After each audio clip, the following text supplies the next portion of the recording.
just get a quick test from the chat if you can hear me. Awesome. Wicked. All right, we're live. Awesome. Just double checking. Are we good on the YouTube side? Perfect. Welcome everybody to ChainSafe's inaugural virtual event. My name is Gregory Marco. I'll be your MC for today. Today's our last day, day 3, and I'm super excited because our liner speak up for the day is quite jam-packed. And we're super excited to connect with all of you today, and hopefully you'll get some valuable content out of this. And wonderful. Just before we get started with our awesome lineup, I do want to point out a few things about Remo if it is potentially your first day with us this week. You know, when you first get into the conference, you'll notice there's tables everywhere. Basically, you just get signed in when you get assigned one randomly, and you can hop around. Just got to double click to a different table. When you join the tables, if you want to actually chat with people, you got to make sure you click the mic button below. It should be green. When it's green, you'll be able to hear everybody else at your table. Otherwise, you won't be able to hear anything. Similarly with your video. You'll hear a little knocking sound like a door if somebody's joining your table. So if you're trying to have a private conversation, be aware. What else do we got here? Now, at this point, you'll want to click the title view in the bottom left to see everybody who's at your table as well, so you can kind of see who's going on. And if you want to see some faces and whatnot, you can click back to floor and kind of see like where everything else is going on. Feel free to move around. There's multiple floors, although most people have been staying on the first floor for up until now. And if you run into any technical issues, feel free to reach out to Paulina or Dustin. They're in the chat right now, and if you got an issue, just feel free to DM them. If you don't know where the chat is, there's in this video right now to the right, you'll see a little green box with an arrow sign. Feel free to click that open. You'll be able to find chat participants in QA. Feel free, while people are talking, to type stuff into the QA section. You can then upvote it, and then we'll be asking those questions at the end of the session. You can also chat with individuals. There's a general chat, and you can see all the participants. That actually might be an admin setting. I don't know. Awesome. So, if you're and some quick notes for speakers. If you're a speaker and you have any questions, feel free to reach out to Cindy Chow. She'll be your go-to person to answer all your questions and help you get into the green room. So she'll be reaching out to you regardless before your presentations in advance. If you just want to connect and network, there's a dedicated networking lobby, and I believe that will take you out of the presentation area. So feel free to click that. It's right in the middle of all the tables. Sorry, I think Ryan Noble is actually up today, also to help you in the green room. Now that that's all covered, let's jump into what's in the agenda for today. So we have a range of 12 talks from 12 different companies today, and they're scheduled from 10 a.m. Eastern time until about 5 p.m. My bad, Eastern time, and that's Toronto, New York. If you're not familiar with Eastern time zone. We'll be moving back and forth between the presentations every now and then to give everybody a quick little break, resetting our YouTube live stream as well. And hopefully that's not too big of an inconvenience, and also give you some time to kind of network between stuff and, you know, take a washroom break or grab a snack. Awesome. All right. Well, today I'm excited to announce our first speaker to kick off CSCON Day 3. It's a dear friend of ChainSafe with one of the most interesting titles I've seen today, where Terry Culver, the CEO of ETC Labs. And Terry, we're just promoting you up right now. Uh-oh. So Terry, unmute your mic and camera, and you should be hopping into the stage immediately. Hey there, Greg. Hey, Terry. let's give a little mic check, and then I'll let you have the floor. All right. Can you hear me?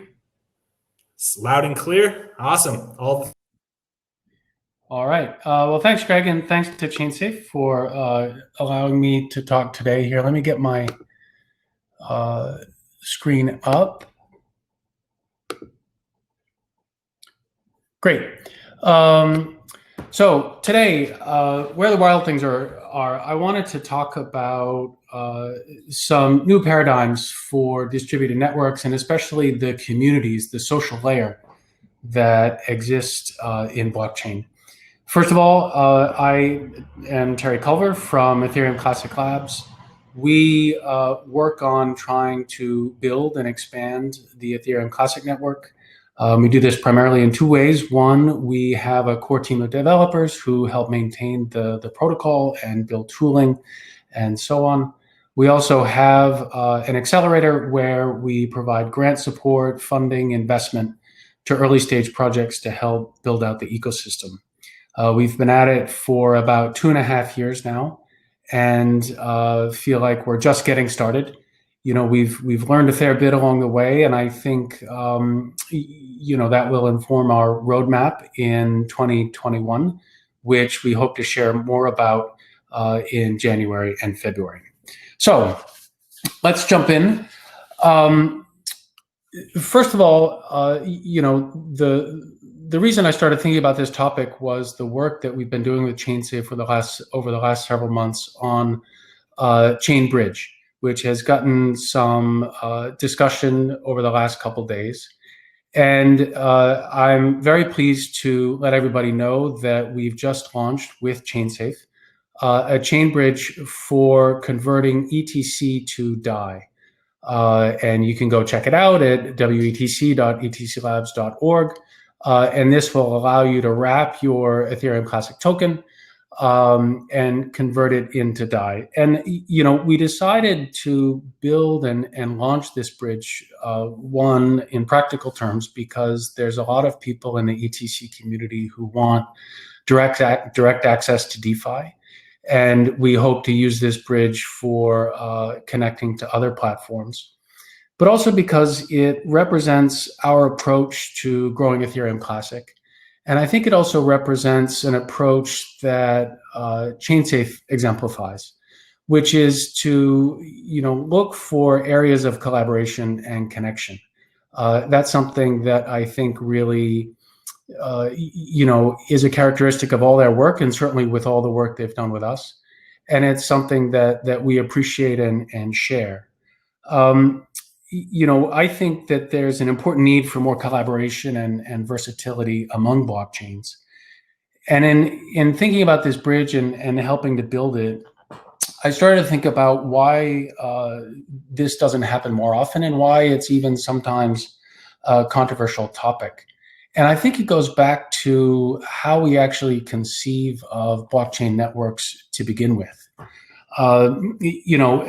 Many people have probably seen these diagrams. They seem to be ubiquitous in any discussion about how blockchain works. They pop up in news articles all the time. They're used to describe the difference between a centralized network and a healthy blockchain network of the kind we're trying to build. And while they may be suitable for talking about the network at a technical level, the model represented here is actually problematic, particularly at a social level. And that's for a number of reasons. The first is that the provenance of the diagram is enough to give us pause. It's derived from military planning during the Cold War. It was first published in a memo entitled On Distributed Communications, written by Paul Barron in, I think, 1964 for the RAND Corporation, and paid for by the United States Air Force. And, at first glance, it may seem odd that it would turn up as a cornerstone of blockchain network design.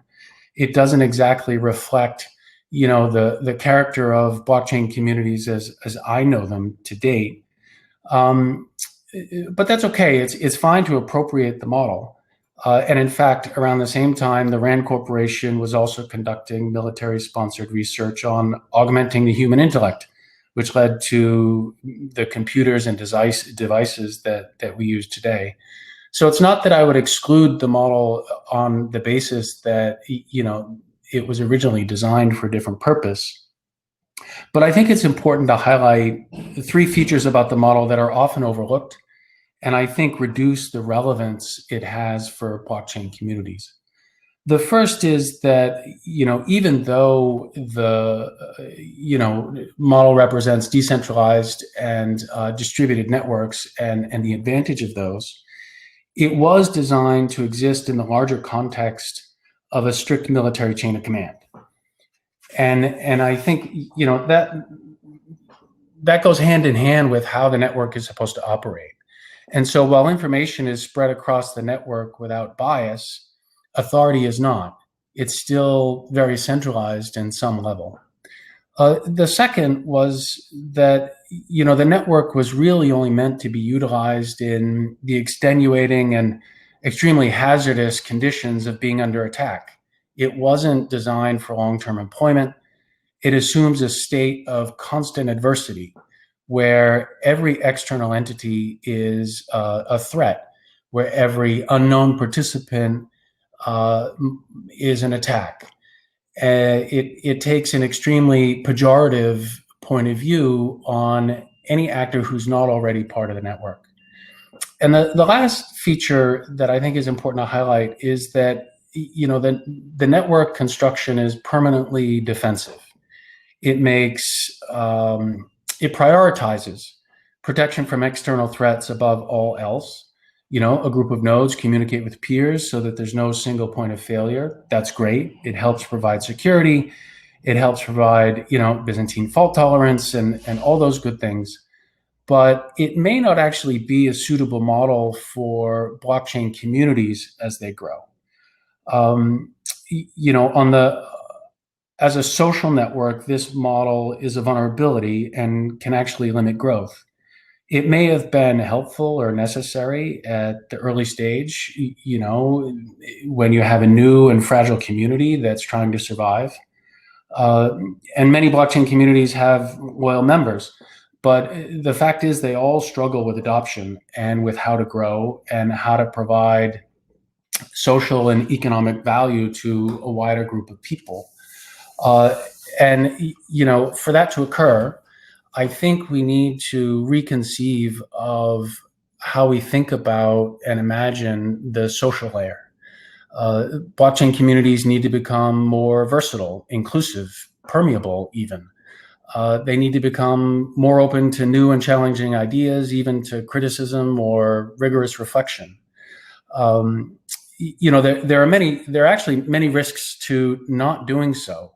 Over time, a blockchain community can suffer from confirmation bias. It can resist change. It can become hyper-specialized, where a blockchain community becomes adapted to a very narrow or specific environment, really isolated, unable to grow. It can evolve from what's supposed to be an innovation into a mutation. I think also blockchain communities need to look for positive sum collaborations with each other, because the truth is no blockchain community will succeed long-term on its own. The technology is really too new for any single community to address the universal challenges of scalability, of security, accessibility, governance, and so on. The tribal or maximalist perspective that is ubiquitous in blockchain is very short-sighted. It's based on the fallacy that first movers or exclusionary practices will result in market power over the long term. But, consider the sobering fact that only about 5% of first movers in any emerging market, and blockchain is an emerging market, end up gaining any kind of market power. The idea that first mover advantage, while popular, leads to success isn't really true. More often than not, it leads to failure. More often than not, the first people to try to develop and implement a new technology are usually not the people who become dominant in the end. And first mover advantage or platform dominance is almost always a failure when the pace of technological change is fast, but the rate of adoption is slow. And this is exactly where blockchain development is at the moment. The technology is moving very fast. If you think about the amount of change and development and innovation that's occurred over the last several years, it's remarkable. But yet, it's still actually not something that has found a widespread use for most people in the world, or even a large percentage of people in the world. And so there is a real risk that all the good work that people are doing to try to develop these technologies will fall flat. Success in these circumstances relies usually on deep pockets for many years, on prodigious amounts of luck. And, by trying to be dominant at the early stage of a technology's life cycle, you spend a lot of time and money solving new problems while competitors take advantage of and learn from your mistakes.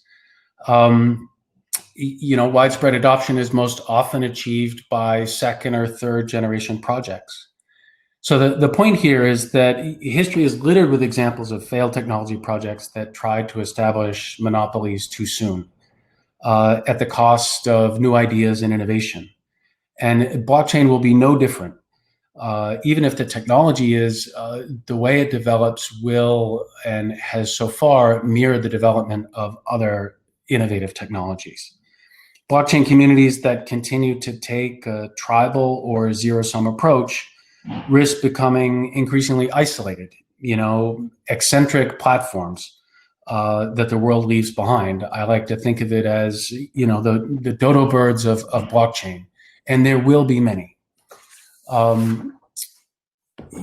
believe that success in this sector and with emerging technology will come through collaboration, flexibility, and, as I mentioned, pragmatism.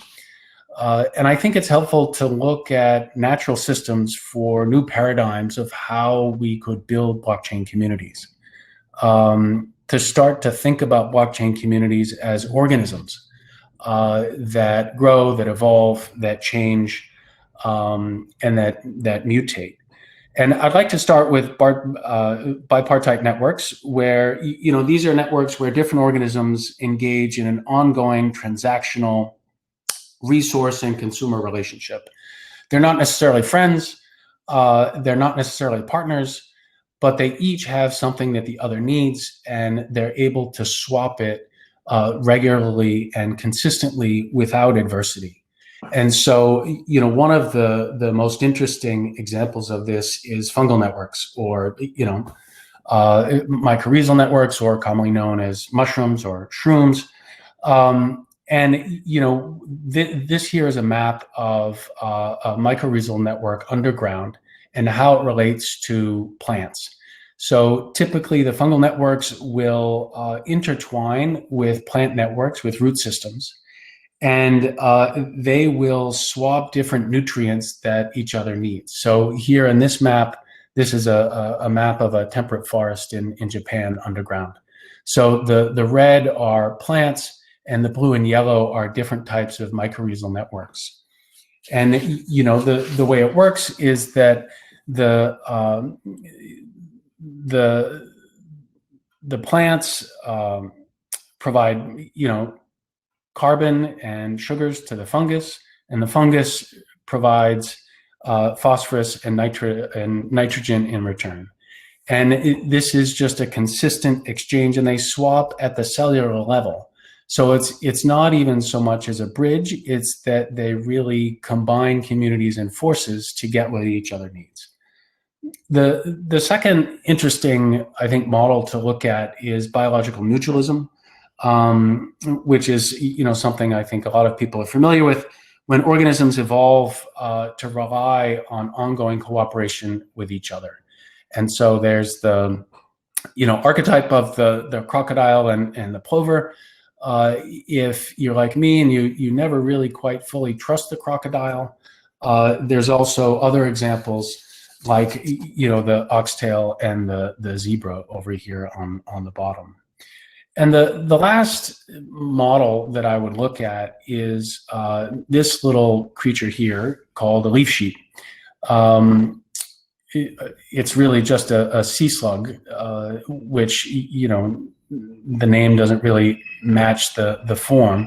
And in addition to its magical form, it's really the only animal known to be able to photosynthesize light into food through a process called Ketoplasty. You know, it eats algae, it retains the chloroplasts that it's eaten in the algae, and through photosynthesis, it's able to convert that into nutrients. So basically, it's a solar-powered animal. It eats light, and besides that being incredibly interesting, you know, to me, I think it applies to the ways in which blockchain communities should look to grow, where they can be versatile and adaptable, where they can look at unusual, unique, or different sources of nutrition, new ideas, and opportunity. And with that, I would like to thank ChainSafe again for letting me speak today, and also thank ChainSafe again for being such a good partner. They've worked with us for a couple of years now on several of the successful Ethereum Classic hard forks, and most recently on the deployment of Chainbridge. And we look forward to working with you folks in the future. Thanks so much.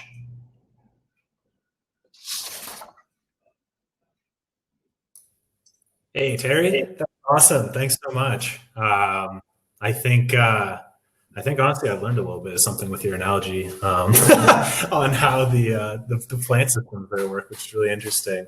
And honestly, that tribalism, like little spiel there too, is, you know, really resonates with me, I think, a lot, because I did a lot of talks on that back in the day, and I think it's a really interesting point to make too, right? You know, that definitely gives off a really bad feel, you know, for somebody new wanting to come into a community. Can you guys hear me? Are you good there, Terry? Yeah, cool.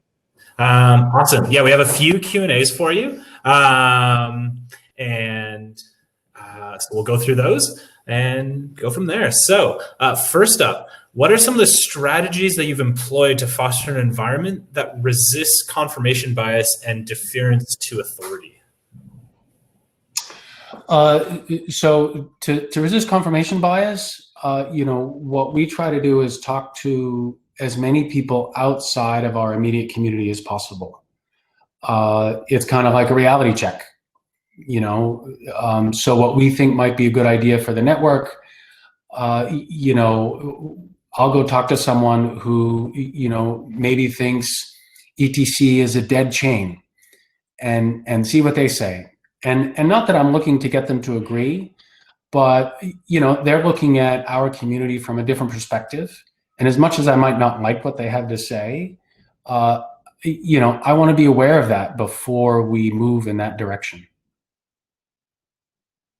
In terms of the question about authority, that's actually something we haven't had to worry about in ETC. It's a pretty anti-authoritarian community. I think if anybody tried to position themselves as taking charge, there would be a rabid group of community members to make sure that they understood how things are supposed to work. Makes sense. Definitely seen that in action once or twice while working with you guys.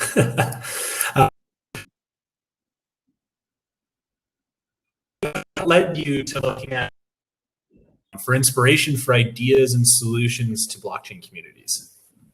Actually, a really interesting question. Because I mean, at the end of the day, you know, blockchain is a technology, but it's also deployed by people. It's used by people.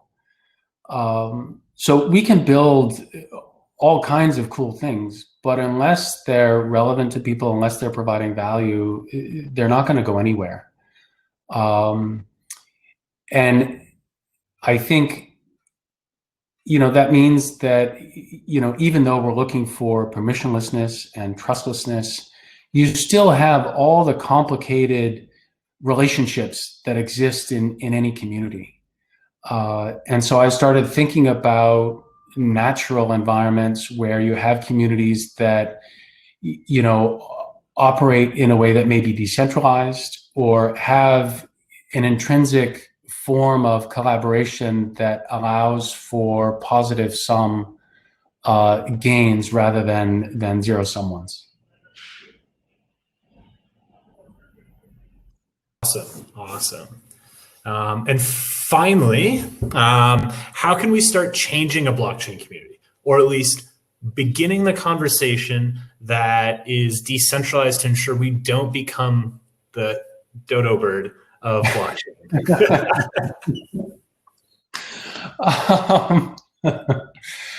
I think one thing is that I think all blockchain communities can become more inclusive. Right. I think on the whole, blockchain communities do a terrible job of bringing in new members and people who aren't already fans or loyalists, or however you want to describe it. I mean, I think, blockchain communities overall need almost like a grassroots outreach campaign. I think we also need easy ways for people to participate. If you're a developer, there's clearly things for you to do. But if you're not a developer, if you're passionate about what blockchain can do for people, but yet, you don't know how to write code, what can you do? And I think there's a lot of things that people can do, but I think we need to make that easier for folks to take on and begin to run with. Definitely makes a lot of sense, helping out the developer community for sure. Thank you. Thank you, Terry. That's the end of the Q&A. Let me just check again. Yep, that seems like them all. Thanks again for coming out and kicking off today. Really happy that you're able to give us that presentation. And hopefully everybody kind of took away something from that. Just want to say thanks again from the whole ChainSafe crew for coming out today. My pleasure. Looking forward to the rest of the day. Awesome. Well, thank you so much, Terry. And I'll put you back in the lobby. Bam.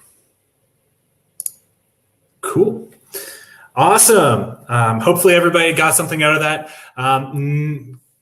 Next up, I'm super excited to announce that we have Ariane Fleming, from the COO, of Informal Systems, here to chat with us. And I'll let her take the stage. Can we do a mic check quick? Yeah, can you hear me? Perfect, loud and clear. Yeah, the awesome. Stage is yours. Have now fun. Let me just share my screen. Great, can you see? Everything good? Awesome, cool. Well, thanks for having me. I am Ariane Fleming. I'm COO of Informal Systems.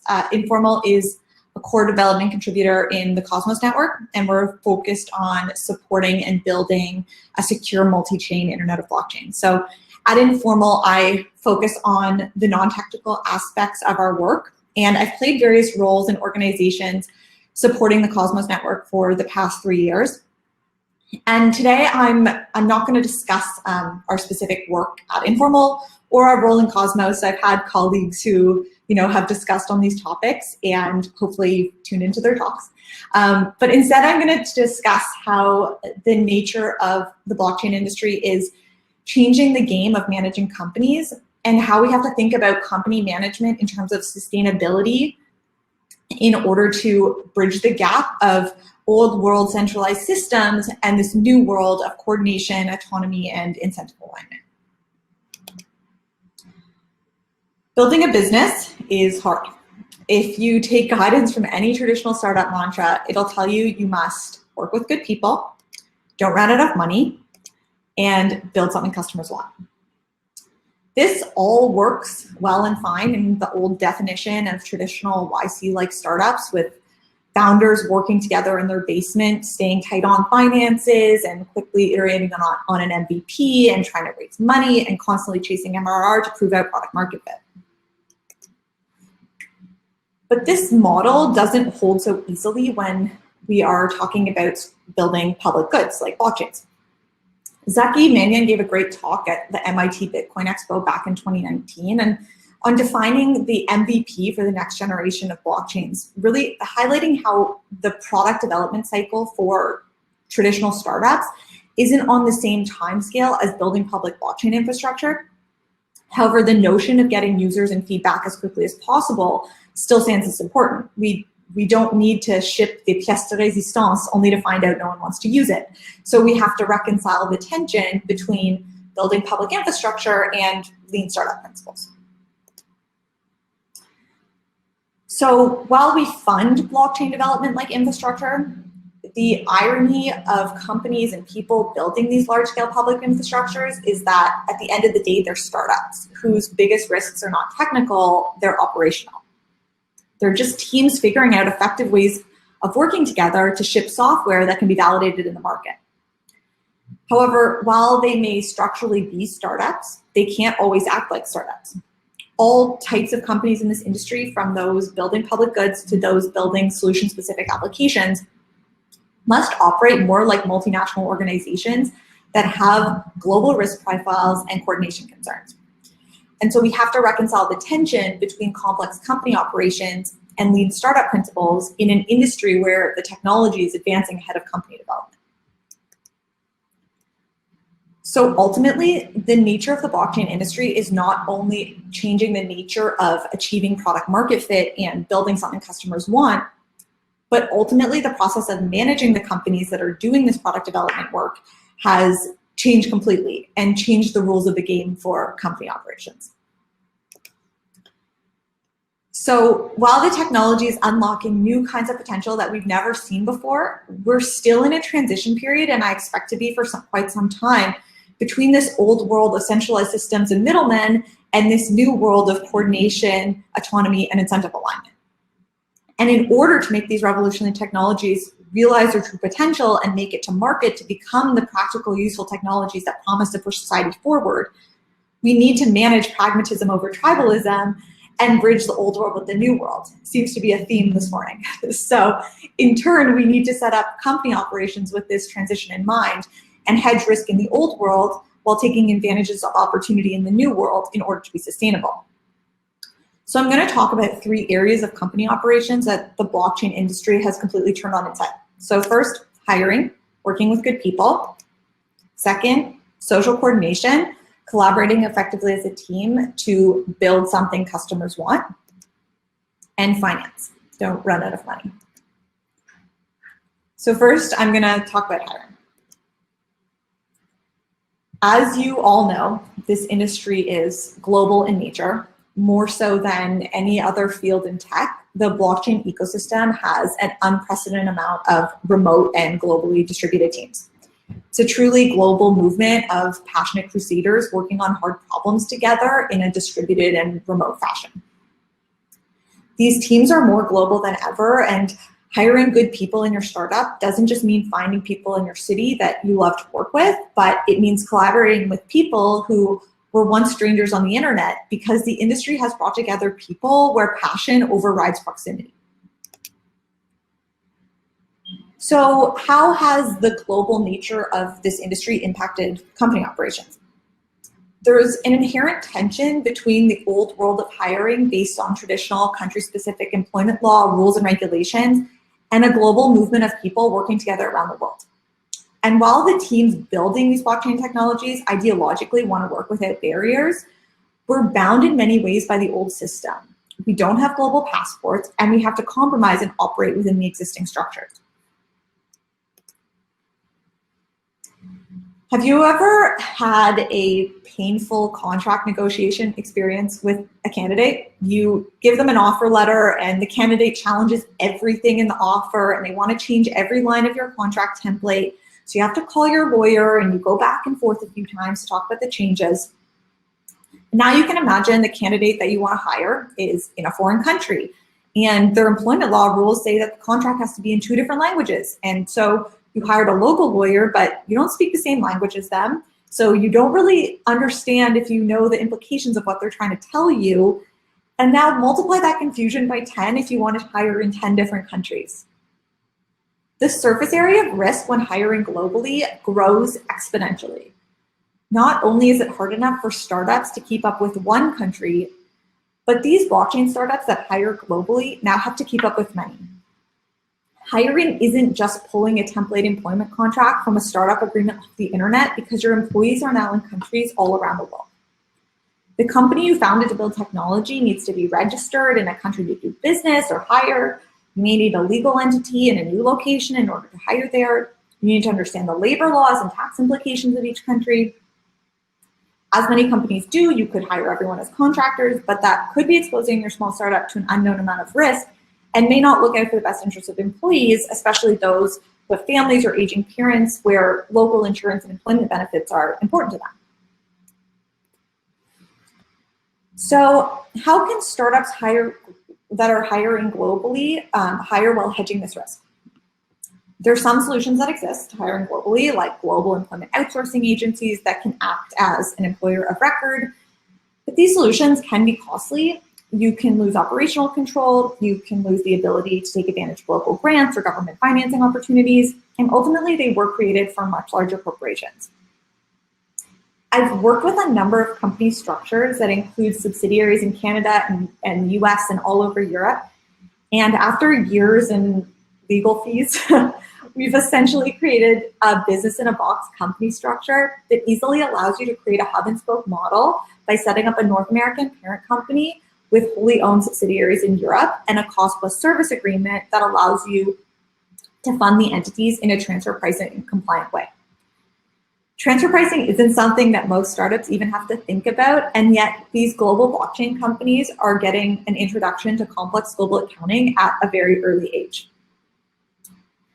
This model makes understanding the risk profile much more manageable and bounded, and I'll discuss more on hubs later. But ultimately, in order to be sustainable, we have to be able to work with great people. We have to learn to operate reasonably within existing paradigms in order to hedge our risk. Next, I'm going to talk about social coordination. In this industry, building something customers want is no longer the singular focus of one entity, but becomes a coordinated effort of many organizations working together towards a common goal. In Cosmos alone, we have 7 companies coordinating to make IBC come to life. As with the development and lifecycle with open source projects that are created and brought together by passionate developers all over the world, which then over time became the responsibility of individual companies to manage, the development of various aspects of blockchain infrastructure for many projects are becoming the responsibility of many distributed companies. Coordinating with people and organizations worldwide is not an easy feat. Have you ever run out of hours in the day to have meetings because suddenly it's nighttime in Europe and you couldn't cram enough morning meetings in before noon on the East Coast or before 9 a.m. on the West Coast? If you're working with a global team, you better be a morning person on the West Coast and a night owl in Europe. As we balance the old world of everyone working together in an office or the same city to the new world of global coordination, we face complex and HR and process-oriented issues that generally startups don't have to deal with early on in their life cycle. Management and human resource attention suddenly became much more important and complex than it might at a traditional 15-person company where everyone sees each other every day. The coordination challenges for startups operating in a global environment have become amplified to be more like large global organizations. So what can distributed and remote companies do to help combat these challenges? Clear ownership and responsibility is key. Meeting regularly to ensure proactive connection efforts are made to build trust and cohesion, actively managing the goals of individuals on a team. Another solution that's been successful in my experience, not only for hiring, but for supporting distributed teams, is creating this hub model where people can go when they want and are able to in COVID-free times, so that you're remote first, but not remote only, meaning you provide the freedom and flexibility for anyone to feel empowered to work remotely when they want, while also providing the space for in-person interactions. This allows for the best of both worlds. valuable in-person interaction time while having the freedom, flexibility, and focus that a remote environment provides. This model makes running a global business easier from an operational perspective, while also fostering trust and cohesion within groups. The distributed nature of the industry is truly wonderful, and it opens so many doors. It brings together people from all over the world to passionately work on hard problems together. And it forces people to coordinate and build trust in new ways in our changing world. But as we bridge the old world of borders and boundaries and move towards working with people all over the world, it isn't a straightforward path to get there, and the intermediate path can come with trade-offs. It means that what would traditionally be straightforward operations has now forced these startups to act more like multinational companies with international offices, employees, payroll, taxes, risk profiles, employment laws, and internal coordination processes.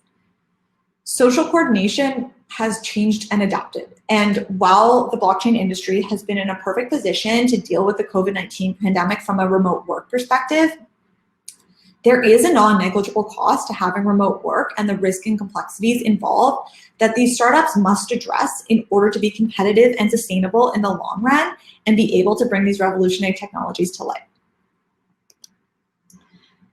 So now I'm going to talk about finance. The CFO of a Silicon Valley Series A or B funded startup would be focused on financial planning and constantly monitoring cash to make sure there's enough runway to make it to the next round of financing. They would be working with outside firms for accounting and end-of-month closes, making sure customers are paying on time, and more. There's lots of moving parts, but at least they're speaking a common language. They're getting paid in dollars and paying out in dollars. Now imagine you're not getting paid in dollars anymore, but you're taking payment for product or services in tokens. And some of these tokens might be liquid and some aren't, but we're still living in a world where we have to pay bills in dollars. Blockchain startups are playing a different game, managing the mantra of don't run out of cash. As startups from dev shops to exchanges to wallets to validators to companies building all kinds of decentralized applications are often taking payment in tokens. In order to bridge the operations of the world where expenses are paid in fiat and the token universe where we accept payment in tokens, we need to think about treasury management. Ultimately, treasury management just exploded in complexity compared to what our CFO at the Series A startup had to deal with.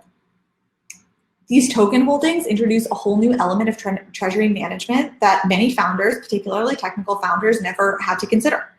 There's a new level of both currency and liquidity risk to manage that traditional small startups don't generally face until they're much larger organizations.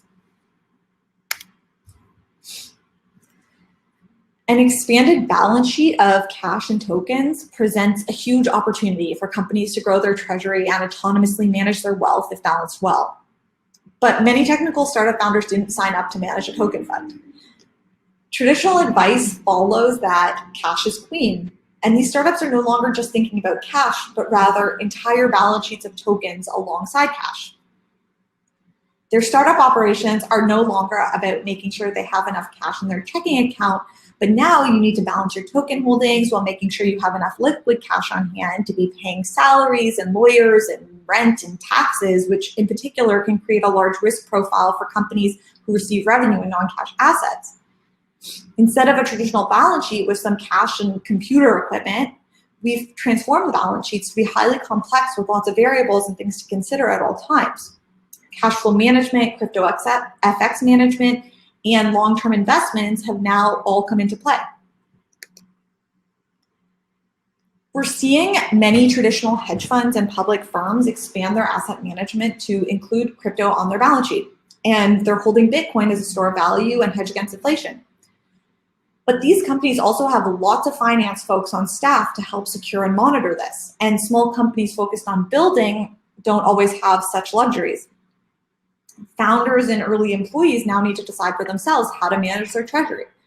Do they take active positions? Do they speculate? Do they trade? These startups have just moved from operating their business to becoming investors in a fund. And if you manage the fund well and you balance long-term strategic vision with short-term liquidity, then for these startups, revenue may become irrelevant. In this new world, you're not a startup, you're a fund that may never need outside capital, unlocking new opportunities for startup founders who would traditionally have to spend sometimes 50% of their time fundraising to now being able to autonomously focus on their business. The highly publicized MicroStrategy expanded their balance sheet by purchasing about 38,000 Bitcoin for an average purchase price of around 11,000 per BTC. That's equal to about $740 million now, and that's an increase in over $300 million since Q3 of this year. So for context, MicroStrategy's earned about $78 million in net income in the last 3.5 years from their business operations as an enterprise business analytics and mobility platform. So effectively meaning that whatever product or service they offer may become irrelevant to the value of their company given their Bitcoin holdings, though they have this revenue as a backstop. The idea that the value of your business is not your core business is not unheard of. Saks Fifth Avenue wasn't bought as a clothing store, but as a real estate company with billions of dollars in asset value and far less in revenue. And as fundraisers and ICOs remove the need for organizations to raise money from venture capitalists, holding tokens may change the nature of services businesses from operating a consistent 25% margin to having a well-managed portfolio that allows for a very long runway. For companies holding a balance sheet of diverse assets, they must determine their asset management strategy. It could be conservative and passively hedged to manage cash and focus on sustainability, or it could be more aggressive and actively targeting returns, or it could be something in between. But regardless of the strategy, hedging is essential to bridge the world of fiat expenses and token revenue, because lack of hedging to fiat can cause serious liquidity strains and a resulting inability to meet obligations, forcing projects to liquidate at historical lows. So how can these startup mini funds think about hedging? Some options. You can choose to passively hedge, sell crypto preemptively to meet your fiat obligations. You could take a more active approach of selling the gains and buying the dips in order to rebalance your portfolio based off of percentage allocations. You could take advantage of the derivatives markets in order to achieve above market returns on your assets. In time, smart contract automation can help manage liquidity for organizations and create an autonomous buy-sell treasury function. But overall, for these emerging startup mini funds, I think it's most critical not to get too complicated, but don't take anything for granted either. We have to set strategies and stick to them in order to manage our cash while keeping sight of the potential upside, so that in the crypto winters, we'll be able to survive. As we move towards this new world of crypto becoming more integrated in society, we're entering a new era of business operations where we're moving from just operating our business to operating and investing. Maybe one day tax regulation in North America will allow us to transact in crypto without having a disposition on every transaction and make it a more viable solution for ongoing payments. Or if not, we can all leave and move to crypto-friendly Portugal. And perhaps more of these complex corporate entities will no longer exist and DAOs will become a more widespread solution. But the reality right now for many is that we straddle two worlds and are in a transition period where we need to learn to operate these new types of businesses before we think about automating them away. So as companies holding tokens becomes more mainstream, I think there will definitely need to be more support for running these complex organizations. Just as there's 10 million SaaS tools to help startups run their businesses, I think there's a massive opportunity for tools and businesses to support this next generation of startups. We're starting to see this support, and I expect to see much more. Tools like tax tracking and accounting that can track crypto assets without manual intervention, contract templates and tools that are streamlined for global businesses, asset management dashboards and alerts to help you stay on top of your finances, asset managers and portfolio advisors for large and small companies to help companies manage their treasury and trading strategies, and so much more. In this industry, while we may functionally be startups coordinating to build software and validate it in the market, we're operationally not running startups anymore, but we're building multinational businesses that are far more complex than we could have anticipated, and we must acknowledge and adapt to this operational risk. We're in a transition period where, in order to be sustainable, we must bridge the gap between real-world operations functions and the new world of company management. And That means being smart about cash and understanding and complying with the rules and regulations of traditional systems. And while the technology wants to operate without bounds, we in the real world must play within the traditional systems to hedge our risk. As Nicholas Taleb once said, to sleep well, hedge all your tail exposures. Be open and hide nothing from your enemies. Pay all your taxes, as unpaid taxes are the mother of all tail risk. Be uncancelable, back up your data, and hold some gold or Bitcoin. If we play our cards right, I think we'll do just fine. And if you have questions, please reach out to me at Informal for everything that we've learned along the way. Thank you.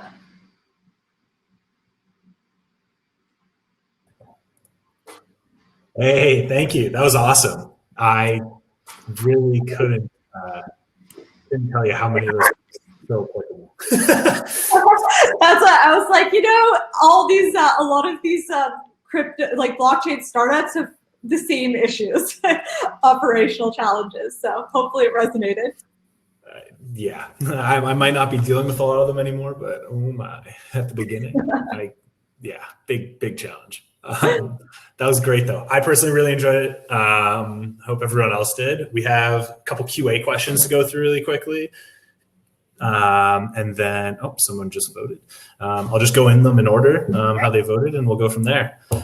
So tell us about a time you've witnessed a true feat of social coordination at Cosmos ICF.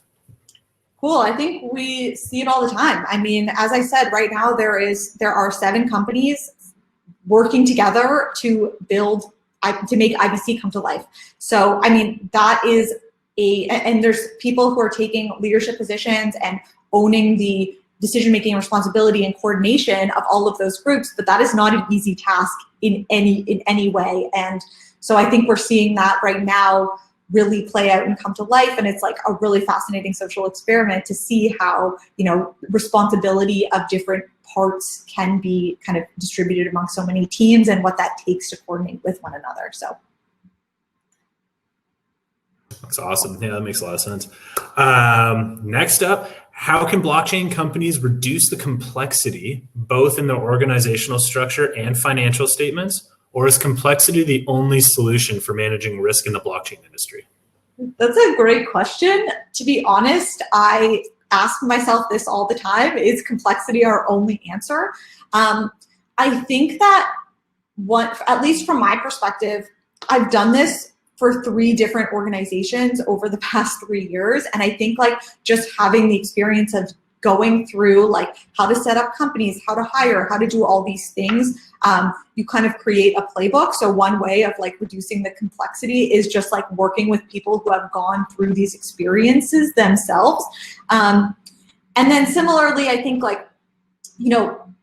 there are ways to reduce the complexity by leaning on outside providers as much as possible. I mean, just for quick example, we lean on back office support for accounting and payroll and all of these things to kind of streamline the back office complexities that can be completely overwhelming to company operations if you are trying to do everything yourself. So I think leaning on outside firms when you can, and also taking advice from people who have kind of gone through these organizational complexities themselves are 2 solutions.